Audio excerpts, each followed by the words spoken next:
When? No, not when. Not Juan. One. You guys gonna be, is this chat gonna be this rowdy? All session long, all classroom long, all class status long? Am I gonna keep losing music? You guys are messing with my music, aren't you? I get it. You guys are messing with my music.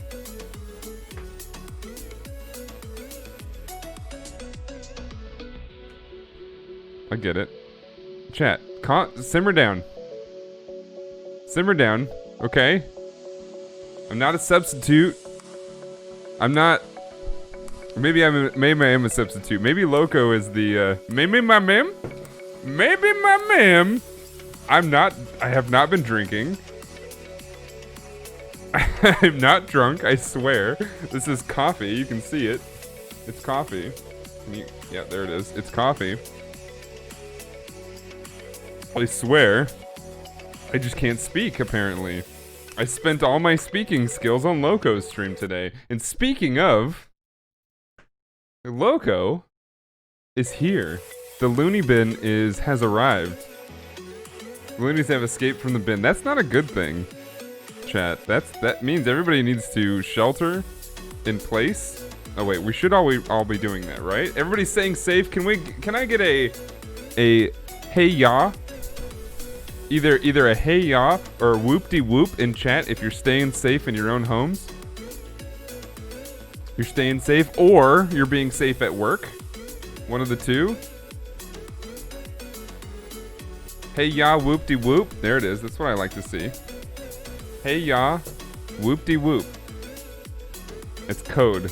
You guys have all committed a felony.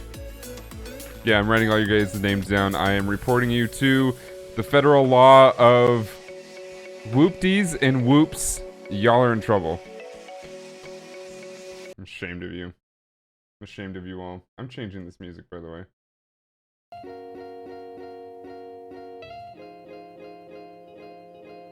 I'm ashamed of you all. You all just committed a crime and a felony. It's not fair? Yeah, tell that to the cops. I'm gonna call Bloody Faster and get her in here. She's gonna arrest every single one of you. She's gonna assess... she's going to... boom! Put a knee. Entrapment is legal? In this world it is. Or wait, is entrapment actually legal? I don't think it is it? I don't know. There's a lawyer in chat. Listen to her.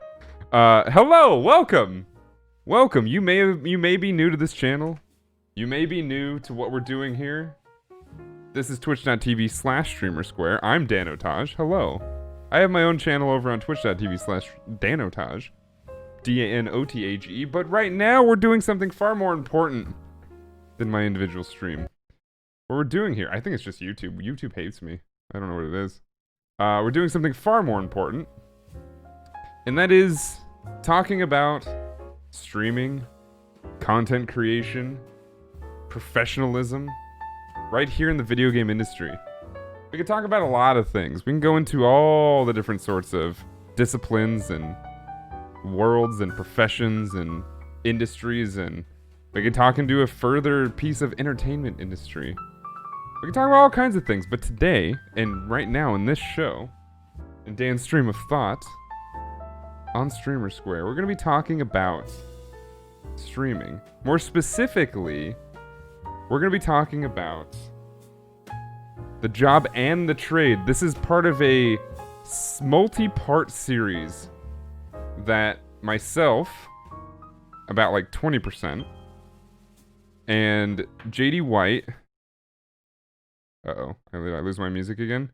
And Salty Sparks have brainstormed. JD and Salty have like, I don't know, that makes up 80%, so like 40% each.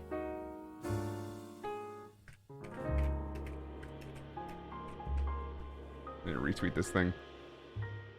It's interesting how this is gonna work. It's quite interesting, actually. So, the topic was brought up about, hey, let's talk about all the things that go into streaming. Let's talk about all the things that people have to do when they put together a stream. We all know how it goes, right? We all know how it goes. We know that a streamer is not only just a single, I'm gonna go live and make a fool of myself. There's a lot of things that if they're good, they're really good, which a lot of really good streamers out there are really good. You don't really see a lot of the background stuff and what they do on a daily basis. You don't really see a lot of these things.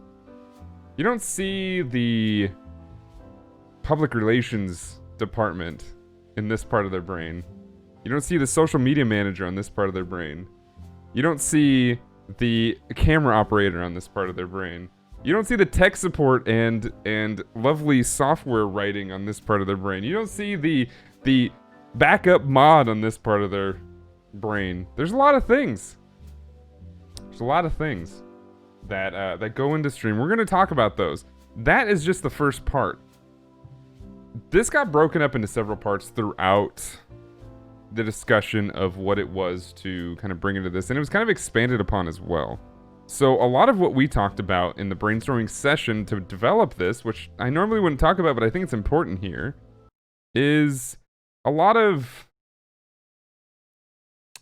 It's important to know all these things, and it's important to be good at all these things.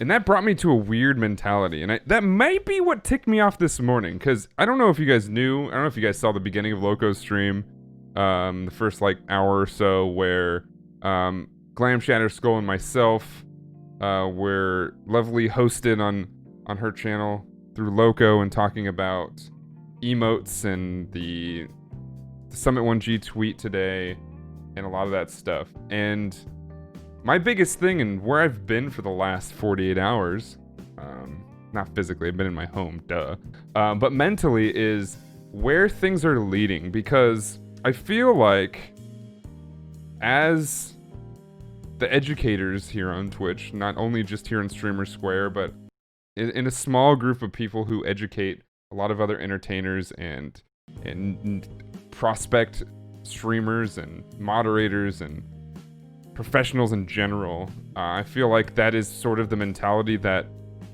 is important to keep, especially when people look up to you. Not necessarily to me, but like maybe us as a whole, as a group, as a sort of succinct, I don't know, just group, I guess that's the word. It's important to think in the future and to think about what it is that's going on between what's happening now and what it can turn into. So, with thinking about the whole emotes thing, and not necessarily that it's a bad thing now or that it's really that important now, but what it can turn into in the near future is what we're kind of getting into. And the same thing went with the topic that was brought to me.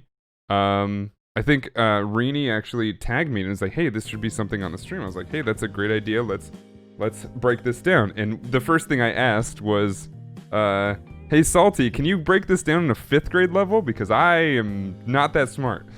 I need everything broken down to me in a 5th grade level. It helps me think. I swear. If you have trouble getting something accomplished because you don't understand something, ask somebody to break it down to you on a 5th grade level. There's even a whole subreddit about it. It's pretty fantastic. Because it allows both parties to really start to get to brass tacks and really understand what's going on. So that was explained and said, legitimately, right down to the bottom line, streamers need to be good at everything in order to be successful. And the hard truth of that is, correct, they do. What I'm afraid of and what bothers me with that statement, and that fact in general, is that is often compared to the big time Hollywood and the entertainment industry as a whole, when in reality, streaming and YouTube really, like content creation as what we know it, is the only industry that does it that way.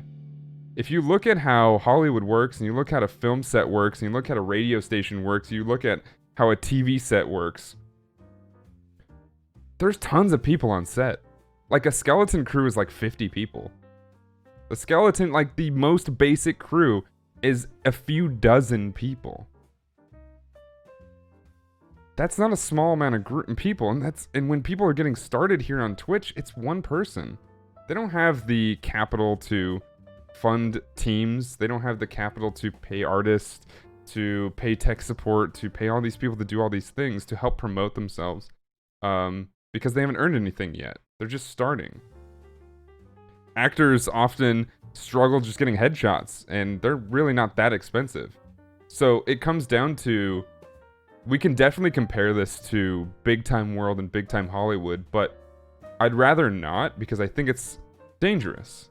And to use the same words that Loco used earlier, it's dangerous. It's a dangerous form of thinking, because it can burn you out. It can cause mayhem. It could cause depression further. Why do you think most streamers are depressed? Because they do all this work and they get sometimes nothing for it, or sometimes they get something and then it gets taken away.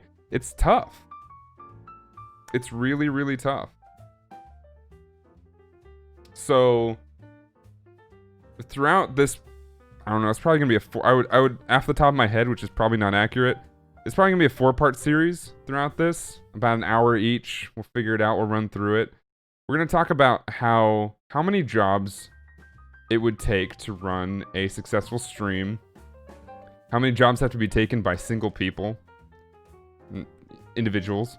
How many jobs that it actually goes through in the professional world, and what you really need to prioritize instead of worrying about everything. Because there's a lot of people out there that think that every little thing is top priority, and then they get overwhelmed and burnt out and give up. A lot of people that I've talked to after their first stream, because believe it or not, a lot of people are starting this for their first streams a lot lately, will come to me and say, I appreciate what you do now. And I go, what do you mean? And I sit there and they sit there and they go, well, I had to do this and I had to set this up and I had to make sure this was working, and I had to do I had to make sure the camera was perfectly framed. I had to make sure my lights were working, and to make sure all these things were going on while still putting on a show. Which is, that endpoint is probably the most important thing, because the best entertainers in the world only focus on putting on the show. Sometimes they only focus. Sometimes they only focus on their part in the show. Sometimes they only focus on 10 lines that take up maybe 5 minutes in the show. And they do that and they master that craft and it becomes great, and their part is celebrated and their part is doing all these things. They put all that they can into it and it makes it so good. Imagine if all you had to do is put all you could into your 5 to 6 hours of your stream. It'd be great. It'd be great. It would see a lot of talented people not go crazy. Well, maybe, I don't know, maybe still would, but it'd be different, right? It'd be different, and it would be something that would be extremely... Maybe that's where the misunderstanding comes from. You see a lot of... Well, in fact, like, I saw a lot of... what's his name? Dave Bautista talk about... He very much mocked Donald Trump on Instagram this morning, or it was last night or something like that. And you see all the people that they sit there and they basically come out with the fact that they don't know him. They don't know who he is and these things like that, because all you see is what's happening on screen. They don't see a lot of what the work goes in. And I say that as like that's the most current thing I've seen, but we see a lot of people who are extremely impressed that not only did what's his name, Happy from Iron Man, or the creator of The Mandalorian, what's his name? Chat, help me out. How he not only starred, or at least was a very contributing actor. Jon Favreau, thank you, was a very contributing actor in Iron Man, but he also directed it and wrote part of it, or at least wrote most of it. It's like, oh, that's so impressive. That's so cool. And it is. It's really awesome. But then think about people like, I don't know. I mean, anybody, but anybody near the top at least. But think about, wow, I'm blanking on names today, guys. I am so blanking on names. Remind me Remind me of a good big streamer out there that you may or may not be thinking of. My brain is totally shot. Fred. Yeah, it's Fred. Tim the Tatman. I don't know Tim the Tatman that well, but I would say that I don't think many people necessarily helped him set up his camera angle and his background and stuff like that. He probably did that all himself. His networking with each other, which actors do as well. His alerts and his tech, and I'm sure that he has people that work for him now and work with him now, but it's a little bit different than it is, right? It's a little bit different. Kit Boga is a great example of somebody who created something great, but improved infinitely when he got a team to help him put together bits and put together his broadcast and his production. And you see that immediate standing out of how that works when you have people that work with you and become something. You become a team and you become the realm of greatness that we all know and love today. And this is sort of like, and what came from the discussions and the brainstorming was, a team is so important, and we can talk about, and we want to make this kind of the theme throughout this series, is a team is exactly how people become successful. So what my pushback was on when we were discussing, hey, let's talk about how many skills people could put together and be good at to then take them to become successful in something like a modern day Hollywood or something like that. And I was sitting there, I was going, wait a second. Let's reel it back a little bit. Let's think about how it makes more sense to understand how people working together and having specialists all over the place can actually make something really good. And to become really good at one or two things can actually, I think, help you land a job, help you be more noticed, help you stand out in a crowd versus being good at everything, right? And then we started talking about how in the modern world, that's not really how that works, right? People hire based on how many different jobs they can do. How many different things can this person get accomplished without me having to hire other people for it? Can I fire this guy because this lady can do his job and her job at the same time? That to me is a dangerous mentality for employers, for employees, because for employers, it means they can get rid of whoever they want because somebody else will just fill in. For employees, it makes them competitive in a non-upwards trending fashion, meaning I can do your job and my job, watch me, and then I'll make you useless now. Like that happens in office buildings all the time. I've worked in them. It's not good and it sucks. So it's one of those things that just becomes such an issue. And I want to nick that mentality right in the butt. I really want to get rid of that. And that's kind of going to be the theme to this 4-part series or whatever it might be. I often refer things back to military units and whatnot, and they still call people specialists, and we used to call people specialists in the civilian worlds, but we often read things as I'd rather, and this is a quote from I think, I don't know, one of the guys we were talking to. I'd rather have a jack of all trades than a master of one or two things. And I'm sitting there going, but it'd be great to have a superhero that can fly and with ease take you wherever you need to go by just lifting you and flying you off. But that doesn't exist necessarily. What does exist is some people out there who are extremely talented and really good at what they do. So wouldn't you really want to have those people as a team on your team? Wouldn't you really want to? And I don't know the answer to this. The answer may not be here. Maybe you do want a dozen jack of all trades. Jacks of all trades? I think that's the correct pluralization. Maybe you do want that. And you might. Personally, I don't, because I know that if I have a unit who is an explosive specialist, one's an explosive specialist, one's a marksman, one's a radio receiver, one's a I don't know, a extremely acrobatic and very nimble human being, and then I have on one team I have that, and then the other team I have 4 people who are all decent at everything. Even if both, like, let's say, so if one team works, if the specialist team doesn't really work well together, they might lose to the jacks of all trades. But that limits and puts a ceiling to how good each team can be. Having jacks of all trades in one team already has by nature a ceiling of how good that team can be. You have a team that works together and is really good at what they do individually, that ceiling shoots to the sky. I don't know if you guys saw the Clone Wars, but the Reject Squad, I forget what they're called. The Reject Squad all had a role, and they were one of the best units in the Clone Army. And that makes sense, because that's exactly what it would be. Yeah, the Bad Batch, exactly. They were all good at what they did. They were designed to be that way.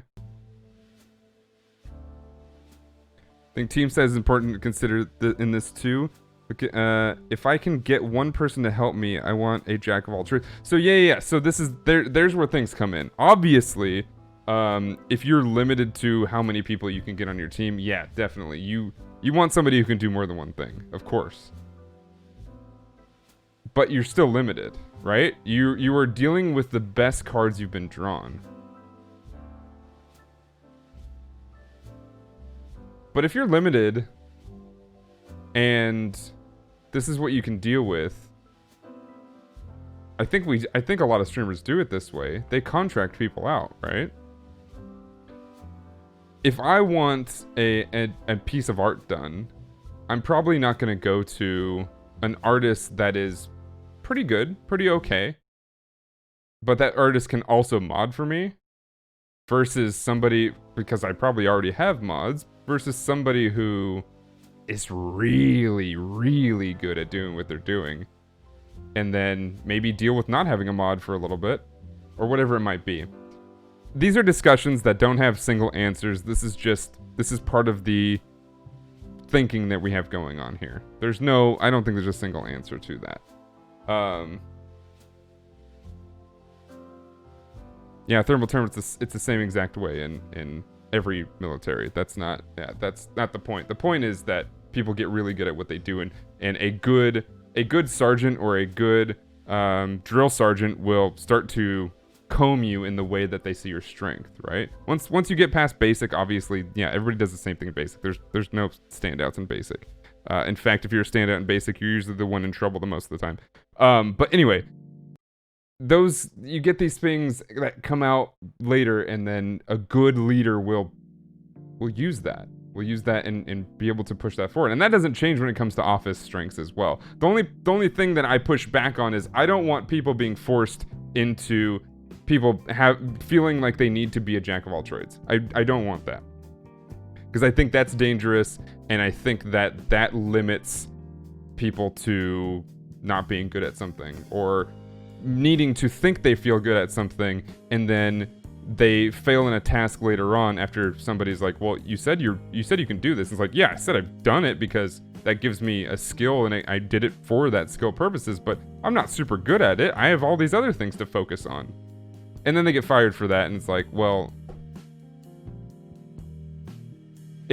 we live in a world of a ever revolving wheel of, let's get somebody new in because the last person didn't work out. They weren't exactly right. When the real problem is you hired one person to do everything rather than 4 people to do 4 jobs. It just feels wrong. I don't like that. I don't like that mentality. Mentality bothers me. I offer my help with Photoshop if a streamer needs it, but I'm not good at it. Well, right. If somebody needs a quick job, you're probably great. You're probably exactly what somebody needs. Yeah. Works. Every situation is different. Every situation is different. But you're not going to go to somebody and say, oh yeah, I'm good at all these things. These are all the things that I'm good at. You can hire me instead of hiring 3 people to do. I can do all 3 people's jobs. When it's like, technically you can, but is that going to bring out the best result? Anyway, let's talk about that. That's the general idea of the theme we're going for. But let's talk about what it means to kind of be forced into this, because even though all these things are something I don't want somebody to feel pressured in doing,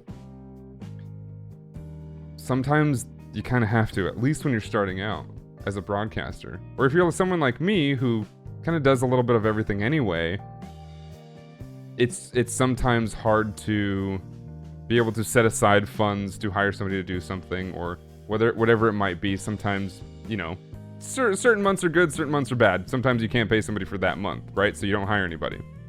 So you kind of got to do it yourself. You know, everything changes, especially in the streaming world. So let's talk about what all the jobs do, and let's define them, and we'll make things a little bit more clear into what goes into the background of what makes a streamer a streamer. So if you got ideas for jobs or individuals that you might think a streamer does, please put them in chat right now. Now's the time to. Yeah, Ed is a great example. Hi, Ed, by the way. My business works like that too. It's just me and my business partner do loads of stuff rather than hire someone else to do it and who's good at it, but really can't afford it. Exactly. Sometimes you're just stuck with the circumstances. Yeah. But let's say you were given a huge grant from somebody or an investment. Would you spend that all on one person, or would you spend that spread across really good groups of people? Personally, I would spread that across groups of people, but it all depends. You know, everything depends.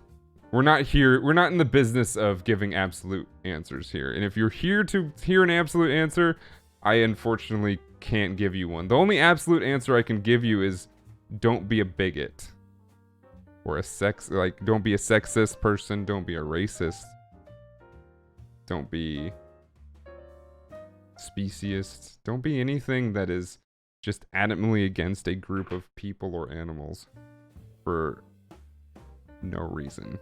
Just don't do that. That's the only solid, concrete information I can give you.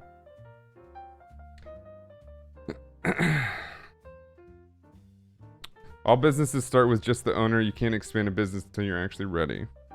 Sometimes that's true. Sometimes that's true.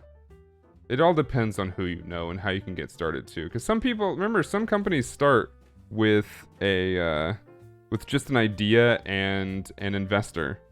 That's why Silicon Valley is investor universe right there. Like, it's all about, hey, this person has a great idea. Let's invest in it. Get them to be able to hire people and get a crew together. You know? So it depends, but yes.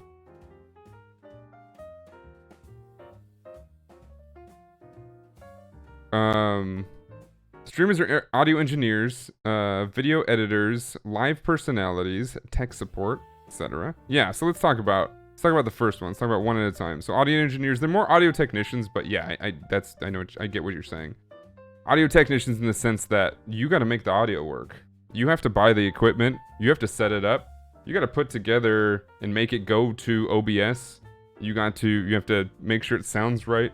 Make sure that when people complain, you know how to fix it. Make sure that, well, when there's a hissing in my really expensive super duper audio mixer, I gotta figure out what that is. I gotta send it in to get it fixed. I gotta then pay for that.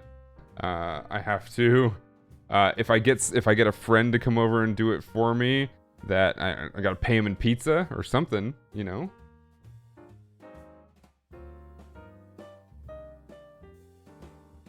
Hissing is my worst enemy right now. Yeah, I'm so glad I bought a Focusrite and I got rid of the mixer life.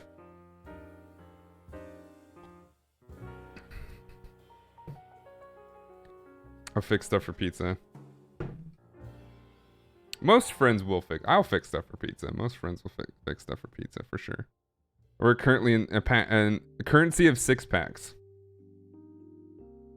I only work in 30 packs of Coors Light, thank you very much. It's like $7 or something like that.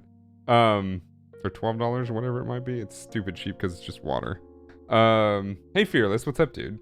Um, but yeah, so the audio equipment, I mean, you have, especially if you work with two streams or two streaming PCs, you've got to make sure your microphone goes to your streaming PC. You have to make sure that you can get audio out of your gaming PC so that not only you can hear it, but the stream can hear it. You got to figure out all these things, and a lot of people learn from other streamers who have gone through that and thankfully have made their information public. I mean, think about how many people used Ammunition's setup for a dual PC stream. I guarantee most of the problems there were for audio. Because let's be honest, audio is not only the most important thing on a stream, it's also the most difficult thing on a stream. I know, I went to school to be a audio recorder, re-recorder for film. You may notice I don't do that right now. It's hard. Not only hard to get into, it's hard to do. Yeah, it's tough. It is quite tough. No, you did that? Yeah, so I went to, so I'm a communication scholar, junior scholar, not a scholar. I wouldn't put me there. Junior scholar, I mean, I've written a bunch of things for the National Communication Association. But my focus and my kind of minor, or they made you take specializations, in college where I went to because it was a weird communication program, but you had to pick not only a focus, which was film for me, but then you had to pick a focus within that focus. You had to pick a specialization within the focus. It was dumb. It was the worst thing ever. Like, if you're gonna take communication at most universities these days, just take general communication or public relations or something that you've heard of, because it was ridiculous. So my track was communication, which I was passionate about, and I wanted to learn communication through film or through multimedia. But the only thing there was, actually, when I started, because I was in college for way too long, it was multimedia. It was digital media and multimedia studies through communication. So I started it that way, and then shortly after, they were like, oh, we're changing this to film. I'm like, okay, shouldn't be a problem. Still kind of the same thing, no problem. But then they turned it into like a film school. I was like, okay. So we were learning how to use a camera, how to set up a tripod. What does it mean when you have a 4:3 ratio that says, what does that say to the audience? What does it say when it's canted?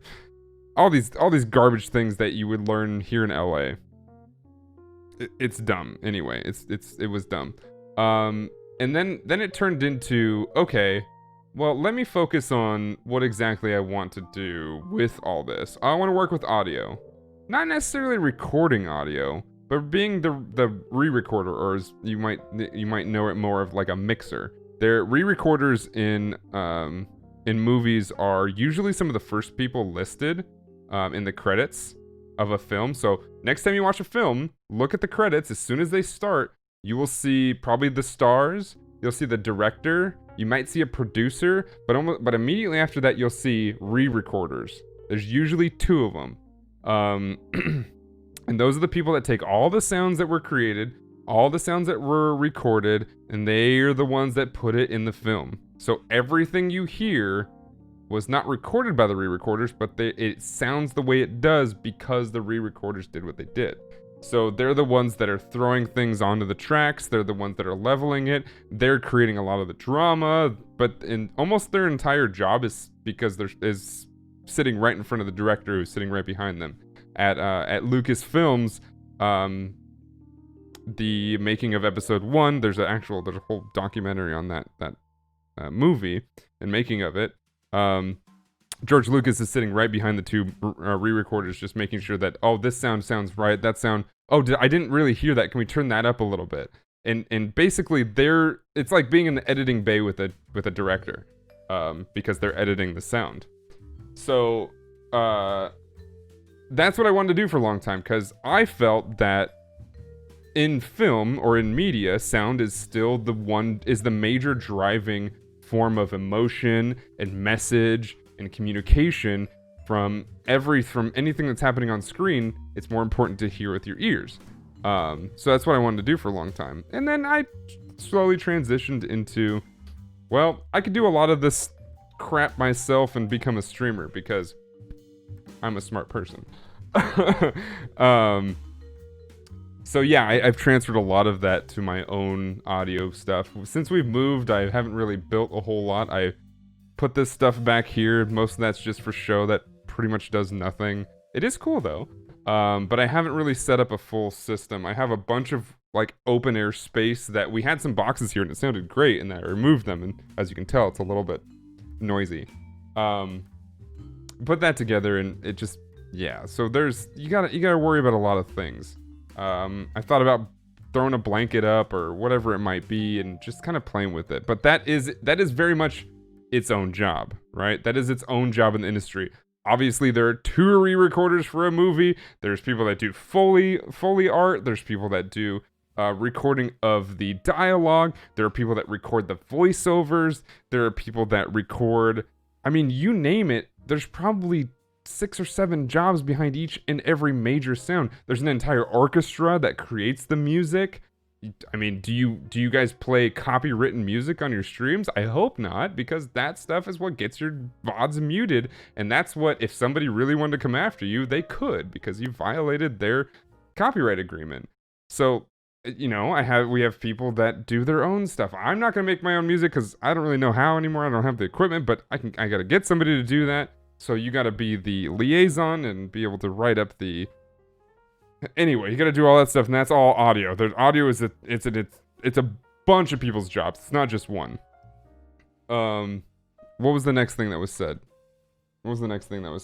Audio engineer and video editor. So video editor. So before you have the money to spend $40-50 on a fully edited video, you gotta do it yourself, right? And if you don't do it yourself, how are you gonna grow? Or if you don't do it well, I guess, how are you gonna grow? Well, you could be like me and just upload your VODs and cut them up in chunks, but then again, how do you grow? So you gotta edit. And that doesn't sound hard. I mean, if you really want to do it well, it is hard, but you can do it very simply and put it up, and it's not super well, but it's not just straight up the VOD upload, so it at least looks like something. But how long does that take? One video, an hour, 2 hours? Just spent 6 hours on stream, sometimes 8, sometimes 9, sometimes 10. So let's say it's 7. So 8-9 hours of work that day. Let's say you do it on your day off. Hey, you're working on your day off. Let's say you do it after a short stream. Maybe you have one stream a week that is short. You upload a video, or you edit a video. Are you just gonna edit one? Is it just gonna be one video that week? Or are you going to spend maybe an hour or 2 per video because you're uploading a bunch of videos? That's more and more and more work, right? That's so many things. That's so many different things that go into uploading videos of stuff you've already recorded and already put out as content. Or maybe you're somebody who records separate videos that have nothing to do with your stream. Okay, then you got to record again, and then you have to edit again. That's several people's jobs in the film industry. Again, same as audio. There's other people that do all these things. Usually in film, it's one editor, thankfully, because the editor not only helps tell the story, but if you have too many hands on one editing piece, it gets messy. Yeah, high quality, dude. So I did a Tarkov video teaching people how to how to run reserve, and I did a lot of what we call now live editing. Social media has borne the task or the art of live editing by cutting immediately the clip from this clip to this clip because you know that's how you've laid it out already. So that has kind of helped because that was born out of necessity, right? I don't want to sit here and edit for hours and hours and hours, so let's live edit a little bit and then I'll clean it up in post. So yeah, it takes a lot of those things. So I did this reserve video, and I live edited pretty well, meaning I just talked through the whole thing. Trust me, that's something that you have to really practice. I talked through the whole thing. I pointed out things to everybody. I kept it flowing. I tried not to have a moment of dead air. I just kind of kept it going, kept it going, kept it going. That was my version of live editing, so I didn't have to cut out lulls and make it sound like, oh, this person's just whatever. He's being boring. So I did that, but then I went back and added maps and animations to where we went on the map, and each animation took like, I don't know, 15 minutes, depending on where it was, or making sure it was perfect, or making sure that it was in the right shape or in the right position, all these things. 15 minutes times like, I don't know, 12 different images that we put together. Obviously I got better and faster at it, and you do get better the more you do it, but you never get to the point where it's just that quick. You get it to where it's faster. Sometimes twice as fast, but it still takes that time, and you still got to do it after you've done all this other work. By the way, this is absolutely not meant to discourage anybody from taking this job or becoming part of the streaming family as we are. This is legitimately just to explain that these are things that a lot of people get really good at and do them solely, and it's okay to ask for help every now and then. Or it's okay to ask for help whenever. Obviously, a lot of people will ask for payment, as they should. It's worth money. But getting a little bit of help every now and then and making friends with people who really care about you and you care about them is extremely important. And too many people want to go out on their own and do it all themselves because they think that that's just the way people do it now. They do it out of necessity, not out of quality. So this is what we're talking about. We're laying all these things out to make sure that that goes, okay? Sushi Drag is a great example of live editing. That man has coded a lot of crazy stuff. That is beyond live editing. That is inhuman. Live personalities. So yeah, I mean the person in the front of the camera, right? So while you're thinking of all the things that are going on and being the director, because the director is thinking about, okay, I gotta put this shot together, I gotta put this shot together, okay, this is gonna be edited later, but this person do the line, action, and then they're thinking about, okay, that went well, these are doing all the things. They're doing this while you're in front of the camera now. Now, not only are you directing the scene, you're in the scene, you are the scene. And you've got often nobody to bounce off of. This is why I like playing games with other people. Many people I would assume, because I get a lot of non-responses, not calling anybody out, I swear. That I would assume that there's a lot of people who don't want to stream with me because they feel like I'm leeching, when in reality I'm like, you just make my job easier by having somebody else to bounce off of. And I may be asking you because I think you're funny and I think we can do some cool stuff with you, you know? But then I feel like explaining all those things makes it sound weirder. I don't know. That's a different topic I think we'll talk about in the future, because I don't think I know how to tackle that one yet. I'm pretty bad at that. But yes, being the personality, obviously that is its own job, but like I said, many TV shows and movies have other actors with them. They have other people that are showing them the ropes. Maybe there's somebody that is this is their first film and they're playing with Robert De Niro, who's been in many films. Robert De Niro's not going to sit there and just kind of let you be. More than likely, they want to get their job done, you know, as well as possible and make sure they look good. So they're going to coach you a little bit. They're going to show you. It's like, hey, all right, in this case, look right here. Look right here, because, I mean, I know it's you know, it's hard to look straight at me. I'm Robert freaking De Niro. But just look right here. You're not looking at me, but the camera doesn't know. The camera's not going to see you not looking directly at me.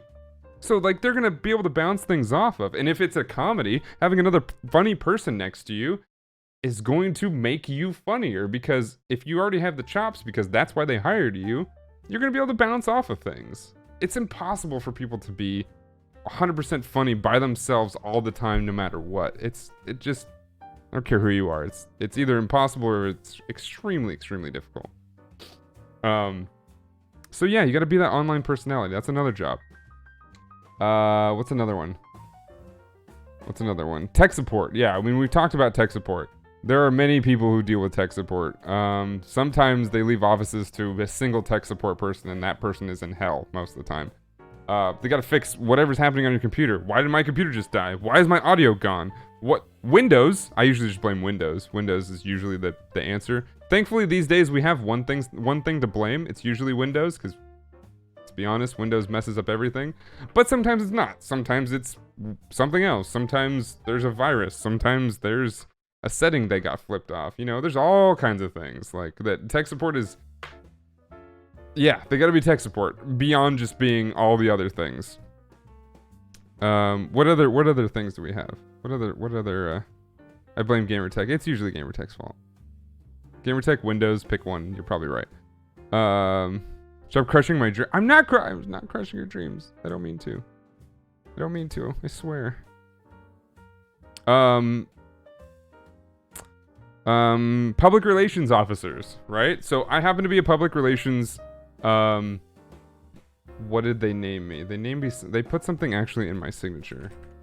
Consultant, I believe? I am a public relations consultant for Gaming Community Expo, GCX. And that means I come up with ideas on how to make things look alright. And it's usually after somebody writes something else. So if somebody writes the copy, I rewrite it or make sure it looks fine. We get somebody else to do images for it.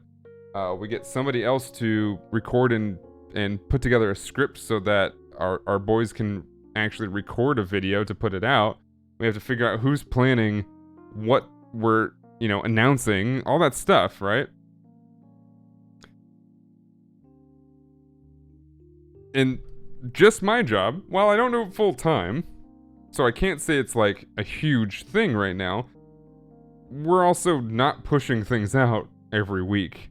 You're pushing out probably clips, probably videos, tweets about things, you're making statements about how you feel about something. You have to keep that PR in mind. Whereas many actors who sometimes don't have PR consultants, they should, and they have access to them, have things where they'll write the tweets for them. And it's not like they're being lazy. A lot of these actors are not being lazy.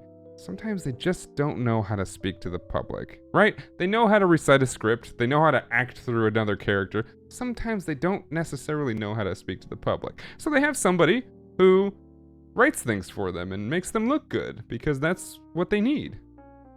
A lot of streamers sometimes need that too. Sometimes a streamer will be really good on their channel, feeling at home around people that like them already, who have a common understanding of who each other is. And then they go to Twitter and they make a fool of themselves.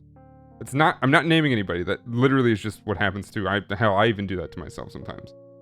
But they make a fool of themselves because they're not reading an infinite room, or they're not reading a ecology of the Twitterverse at that moment in time. But it's somebody's job to make sure that happens. Community manager is a big one. Community manager is often overlooked as somebody who gets really popular really fast. So you'll see a streamer if a streamer's been popular for a while, they usually have a community manager that deals with it. But there's a lot of people who may get popular very fast, and they have to be their own community manager for a little bit because people may not know the community well enough yet to be able to take that role. So, and obviously a lot of smaller streamers, like myself, I mean, I have somebody named a community manager, but they're not going to take the time to always be on top of everything day after day after day. They got their own life to live. They got their own jobs to do. So it takes... If something's happening in your Discord, if something's happening within each other throughout your Twitch chat or whatever it might be, you have to manage that. And you have to manage what's going on. And if there's something that people don't understand from what you're attempting to do or make clear, you have to make sure that is clear to your audience. When you're going to announce an event that you're putting together, you have to make sure that you make that announcement clear. Entertainers don't necessarily know how to make announcements. It's not necessarily within their job description. But here on Twitch, it is. I would say that's more of a community manager's job. To make sure a message is clear, to make sure that their announcement is announcing the things that they want to announce. So yes, the streamer has to be a community manager as well. Definitely one of those things. Brand manager, the same thing. They have to make sure that what they're saying is on brand with what their show is. If people are speaking off the cuff all the time, well, that becomes their brand, but sometimes it becomes confusing because people are often confusing, right? You can't sit there and say, I know exactly what that person's going to do at every single turn, no matter what. It'd be very hard. Nobody knows what I'm going to do half the time. You probably know that I'm going to rage about something or get upset about somebody being dumb. But, sometimes I'm not, right? Right? But a brand manager knows at least how to put it out there. They know what the brand is and they know how to stick to it.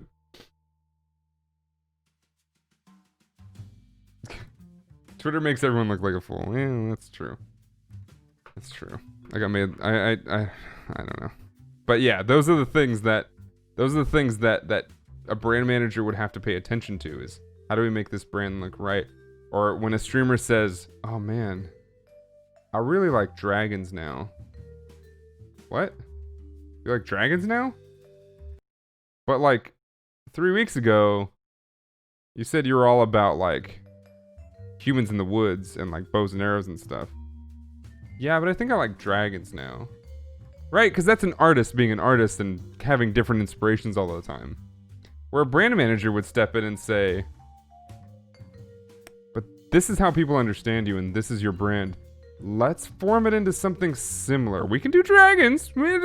Don't blow up and don't cry. Don't have a hissy fit. You could do dragons. But let's keep it on brand at least a little bit, okay? Let's keep it like, I don't know, maybe the dragon has a certain hat on that does it.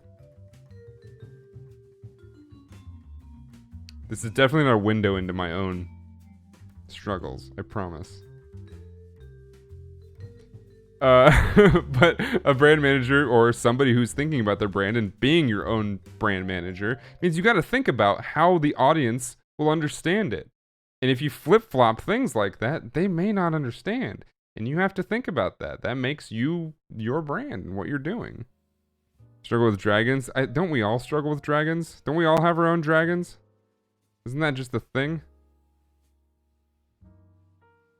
How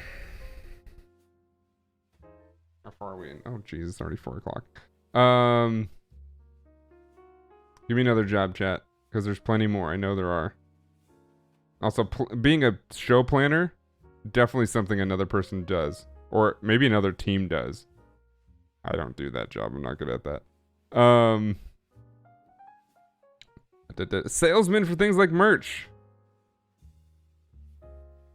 A lot of actors have learned how to be influencers and salesmen, thankfully. But yeah, that's technically another job. To at least learn how to sell it, right? You look at me and I bring out new merch and I'm like, guys, we have new merch.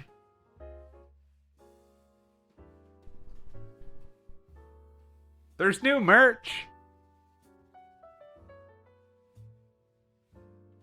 I don't know. Buy it or something?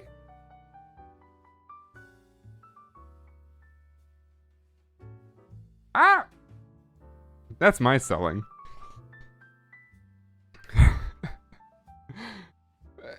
But, like, think about the fact that if there was somebody who knew how to sell something and they gave you the idea of, like, hey, you should do this campaign where you dress up like this and you wear, like, you show your new logo and all this stuff and, like, you know, maybe that would go better.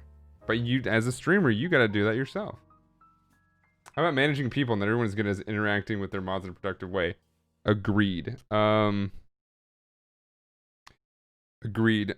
So you can look at people like your business, like a business manager role. You can look at having a COO of your everyday company, you know?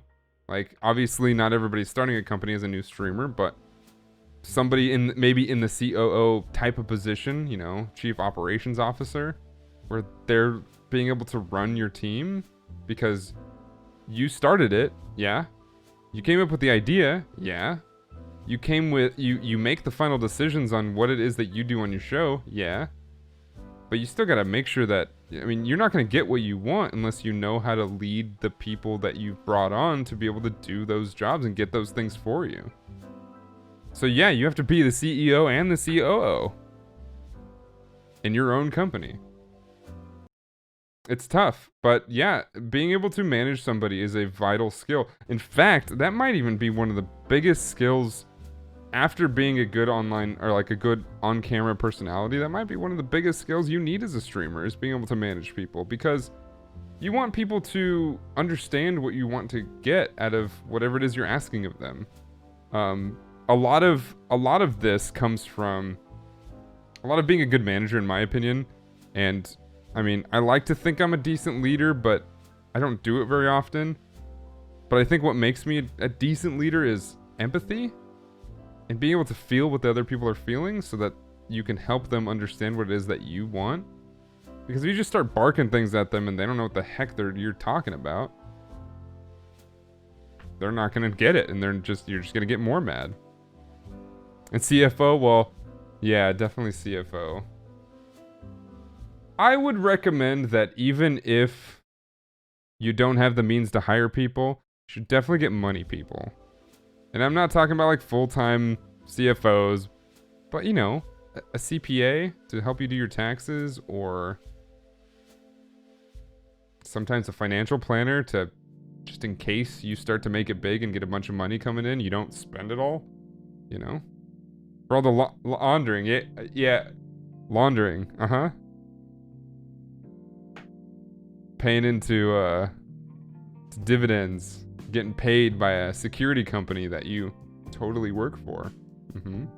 Monthly paychecks, just normal paychecks. I work security. Yep.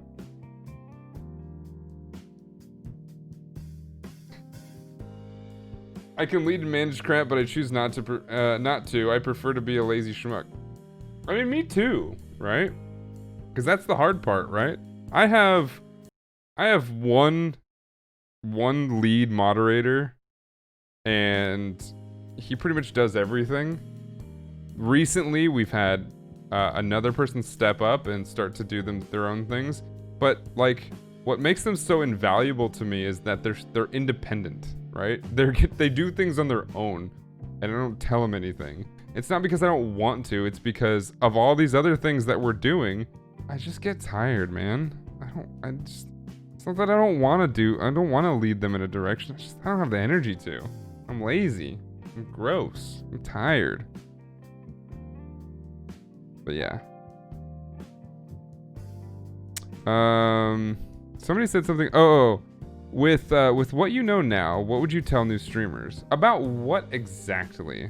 What do I tell new streamers? Just, I mean, learn. Like in general, just learn. There's so many people that have come before you. Learn from their mistakes, learn from their strengths, and do with it. Do good with it. It gets exhausting mentally making all the decisions. Yeah, it does. Personally, I get especially recently with like COVID and stuff like that, not having a gym to go to, I can't reset my brain. The gym resets my brain. It does. Lifting, 300 some odd pounds off the ground, it resets my brain. It like, I don't know if it forces or sucks out blood from my head saying like a full defrag, but it resets my brain. Not being able to do that right now, it sucks. It sucks like really badly. Not like, it's like turning on your computer and it literally cannot turn off. So if there's an update or it's running slow, you can't just turn it off and back on again. It sucks. It really sucks. Until you can trust them to run things on their own, bringing someone that you have to micromanage does not really yeah, so I mean, this is why doing it once and teaching them how to do it to the next person is an extremely valuable skill. If you're new, so this is another new person, new streamer piece of advice. If you're new, and somebody decides that they really do want to mod for you, spend as much time as you can teaching them things that you want out of being a moderator. But at the same time, try to teach them how to teach it themselves. Because if you start to grow and you decide you need another moderator, or maybe the schedules have gone weird, and you bring somebody on, they can teach each other. Maybe they have previous skills that they can bring to the table, and they can teach each other these things. You can sit in and listen, obviously, and be like, oh, I don't like it when you do that. I like that idea, I like where your head's at, but let's shift it towards something else.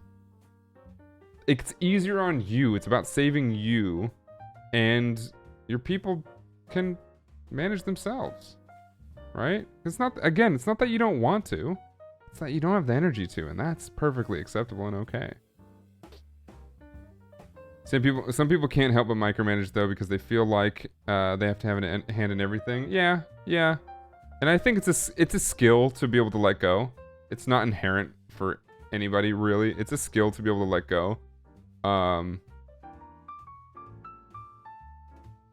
It comes with being a leader, is showing your team the path, but letting them do it themselves. And that's a form of leadership. Obviously, every type, there's multiple types of leaderships, definitely. Simple, clear instructions to a mod is necessary. Ammo is just a foundation. Yeah, it's just a foundation. It's just to get people started. And they learn and they create, like, mods. All mods are different, you know. All mods are different. They all mod differently. Like, I don't think that we would have a show on this channel about modding if all mods were the same. Or that you can just learn by watching a mod do one thing, like that, and that's it. I think there's a personality behind moderating, you know? There's a way to drive conversation. One thing I gotta, you know, go with my mods about, and I do have some mods that actually do really well with it, is kind of continuing conversation, you know? One of our newer mods is really good at that. You know, he works a lot during the beginning of our stream, but he's really good at that. Another mod is really good at providing information and being, you know, semi-expert on everything, which is really good. Everybody does different things as moderators. I just troll. I'm not a moderator, really, but I do have a moderator sword in this chat. And I don't know if you noticed, if you were in here before this stream started, but I was just trolling the moderation team.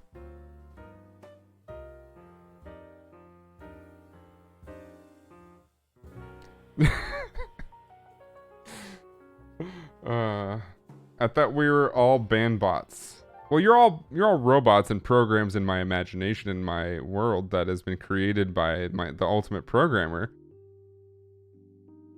But I think you guys have AI, don't you? Right? You guys have your own AI, I believe.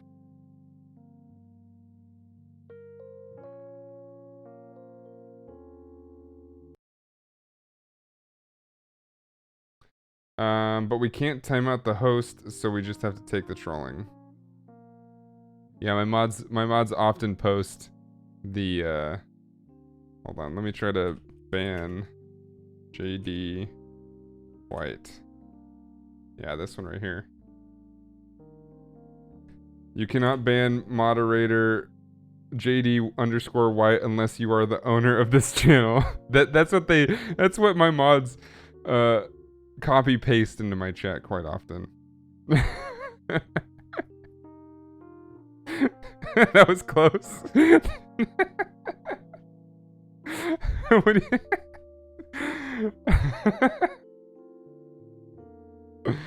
Oh, that's funny.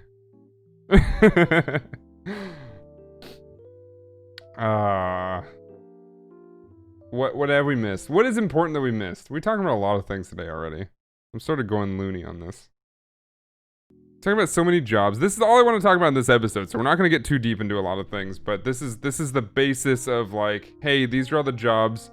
Now let's talk about how... So the next episode, we'll talk... If there's more, we'll talk about them, but in the next episode, in part 2, we're going to talk about all the jobs we listed here. We're going to talk about how, while I don't want you to feel like you need to master them to become a good streamer. How we can get you to do them and do them in a manageable way. Right? We talked a little bit about that today. We're going to go more detail of how you can do that in a manageable way so you don't burn out, so you don't get exhausted with doing all these things, so you don't feel like you're pressuring yourself into having to do every single job just like the pros do it within their own single job descriptions. Because while this episode is intimidating, I hope the next episode is comforting. Part 2, the job and the trade. The many jobs that you can do. Does that sound good? Does that sound good?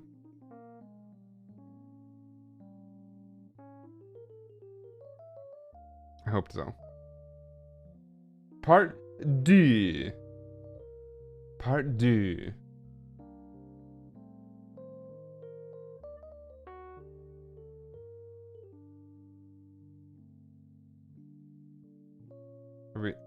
Oh god. Oh, I'm in Loco and StreamerSquare's channel. I was like, why do I have StreamerSquare up like 3 times? Oh, good. Okay. Yeah.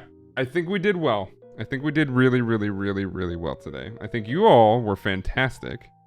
I don't know if you came in from Loco sending your people over, or if you came in from just, hey, I want to listen to a podcast. Or maybe you came in from my Discord message. I hope you got something out of it. I really, really, really do. This has been Dan's Stream of Thought, right here on twitch.tv/StreamerSquare, streamed live every Tuesday at 3 p.m. Pacific, 6 p.m. Eastern. You can catch the VOD right here on Twitch, or you can check out some of the highlights and some of the other things on youtube.com/StreamerSquare. If you head over to Twitter, you can follow us at StreamerSquare and see some of the questions that have been posted and some of the new blogs that are coming out by our often amazing posting writers. Check it out. I really believe in StreamerSquare. It's not my company. It's not my channel. I'm just here. I've been given a show. It's been fantastic. And I'm extremely happy with being able to provide some cool stuff. You know? There's a great team here. There's a great team with what we have going on. Lots of good information. You need help with anything, please join us at discord.gg/StreamerSquare.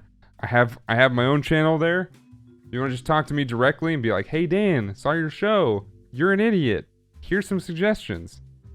That's fine. Do it. I'll read it. I'll cry in the corner, but I'll read it. But if you honestly, if you have any suggestions for future shows or questions about previous shows, or you just want to provide some type of feedback, please put it in there. Please. I love feedback. I really do. Feedback makes me better, man. Whether it's good, bad, neutral. Yeah. Moving to Streamer Hexagon? No, I'm moving to Streamer Cube first. Can't go straight to Hexagon. It's too many lines. We gotta go 3D with it. The future is 3D. Streamer Cube. Coming to you next summer. Oh, I love you guys. You guys are the absolute best. My name is Dan Otage. I stream live at twitch.tv/DanOtage. We upload both unique videos and stream highlights to youtube.com/DanOtage. We have a new channel coming soon, maybe even before, but as soon as this lockdown is done, at least this pandemic is, hopefully when the world is healed, we'll have a new channel coming soon for fitness and healthy well-being. We're probably just going to lift heavy things and record them. But we're also going to provide education, obviously. And that will be coming to YouTube as well. We'll probably do some streams on it as well. But I'm also Dan Otage everywhere.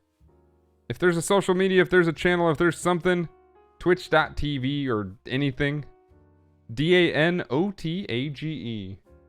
Also, Ninja Flippy, welcome back for 4 months into the Streamer Square Party Square. I don't know, what do you guys call it? Streamer Square Party Square? I'm gonna get out of here. I want to say thank you to everybody who's watched, everybody who's listened. If you're in the future, in the past, present, whatever it might be. Love you guys. See you guys next time. Great show. Have a wonderful, wonderful, wonderful rest of your day. I'm not live tonight. I'll be live tomorrow, playing more Terraria. And maybe some Crucible? I'm not sure yet. Anyway, you guys are the best. I'll see you guys next time, okay? Did you guys like the music today? Thought it was good. Alright, have a wonderful day, everybody. I'm gonna go eat my feelings away. See ya. Bye.